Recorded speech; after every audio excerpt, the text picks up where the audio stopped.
녹화가 너무 감동스럽고 좋았던 것 같습니다. 말씀을 드리니까 호동이 형이 녹화 망했다. 이러시는 거예요. 그래서 형 왜요? 네가 울었잖아.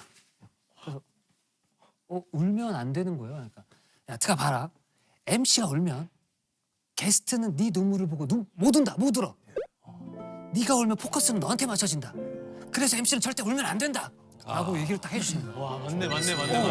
이 녹화는 망한 녹화구나. 그래서 이제 밥을 먹고 약간 이렇게 자리에 앉아서 이런저런 생각하고 있는데 호동이 형이 자자. 약간 자는 시간 좀 있거든요.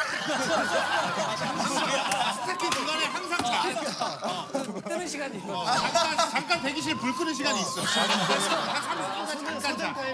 그래서 불을 끄고 앉아서 이런저런 생각하고 있는데 밖에서 갑자기 담당 PD님이 들어오시길래 무슨 일이세요? 나도 또 아까 그것 때문에 그런가 괜히 죄송한 마음 했나 죄송한 마음에 싶어가지고. 갑자기 그러는 거야.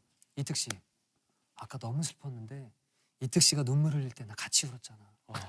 너무 좋더라. 요즘에는 공감이 키워진 것 같아. 진짜 나는 그 분을 보면서 눈물이 여기까지 올라와서 이걸 울어야 돼 말아야 돼 100번 고민하고 있는데 나 진짜 같이 눈물 흘리고 그러면서 맞지. 내 손을 꽉 잡아주면서 너무 고맙다고. 앞으로 어떤 게스트들이 나오거나 진실된 공감해주라. 같이 공감해주고 같이 웃고 같이 울어줘. 너무 고마워 이특 씨 하고 PD님이 가신 거야. 그래서 나는 생각이 그래도 많아진 거야. 그러니까 나는 계속 몇 주 동안 고민하고 있다가 이제 몇 주가 지났어. 다시 이제 스타킹 녹화가 됐는데 나오신 분이 슬픈 사연인데 이미 그분은 슬픈 시기를 지나서 극복을 해서 이제 좀 밝은 분이야. 그래서 막 누가 울어야 될 분위기가 아니야. 근데 갑자기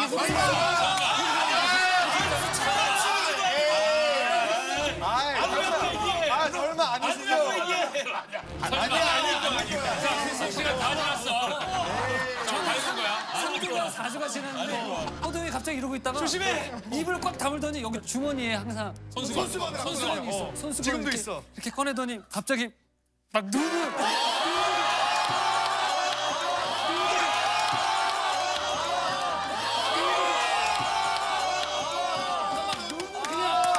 막 입을 막 이러면서 눈을 얼굴 막 쑤셨구나 자기. 나는 너무 짜는 거야. 집 짜는 것도 아니고서 막 이러면서 아무도 안 울어. 아무도 안 혼자 울고 있는 거야. 관심 받으려고. 아니 호동이 형.